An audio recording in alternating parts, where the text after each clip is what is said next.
The problem for this government is that it is all talk and rhetoric and no build when it comes to infrastructure, and this budget has just shown that. The background, of course, to the budget is that there's been a 17.3% fall in public infrastructure investment if you compare the December quarter 2014 with just 12 months earlier, an 11.2% fall in the infrastructure and regional development portfolio spending over the budget. That's the media release from the Infrastructure Partnerships Australia organisation. That is what the sector is saying about this government's approach. And there's been over $2 billion cut out of federal infrastructure funding to the states and territories over this year and next financial year, then compared with the government's own budget papers in 2014. $802 million less spent this year than was promised in the 2014 budget, and $1,199 million next year than promised in the 2014 budget. And if anyone doubts it, they need to just refer to Table 2.9 in Budget Paper 3 of the 2014 budget, and at page 60 with the same table on page 51 of the 2015 budget. Now, that includes $613 million cut from Queensland, including $93 million cut next year from the Bruce Highway, $812 million cut from Victoria, $318 million cut from South Australia, $31 million cut from Tasmania. And of course, Victoria has received just 8% of infrastructure spending, despite having 25% of the population.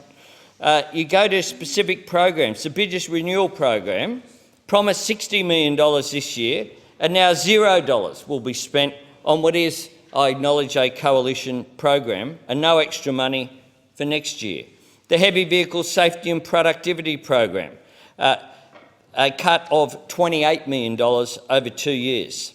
Even the government's so-called New Investments Program has been cut by over $300 million for this year and next. And of course, the absurd and stupid and dangerous $1 million cut to the Regional Bus Seatbelts Program. What sort of government does something like that? What sort of government does that? Infrastructure Australia funding is cut from $15 million this year to $8 million in future years. Transport security spending falls from $79 million next year to $74 million over the forward estimates. So this is a budget that for the first time has no major new projects in it. Every year on budget night you produce a glossy booklet. The problem, of course, for the government last year was that they did produce a booklet, and it was pretty easy to compare it with the previous year's booklet, because a lot of it was just a cut and paste job on projects on the Pacific Highway, projects on the Bruce Highway, just re-announcing projects. But I must say, on their magical infrastructure re-announcement tour, they are creative from time to time. The member for Bradfield thinks that North Connects is a different road from the F3 to M2 that was funded by the former government because it has a new name. A new name does not make it a new project. An agreement that was done between the Commonwealth and the state. And of course we have the failure to produce the 2014 State of Australian Cities report.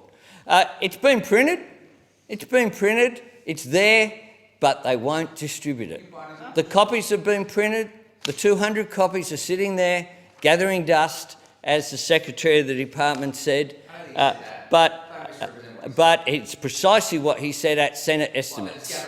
Yes, it's precisely the term that he used at Senate estimates. Not once, but you'll find he said it twice at Senate estimates, just to make clear, because the minister won't allow it to be released. How embarrassing is it that we have a government that doesn't believe there's any Commonwealth role in our cities?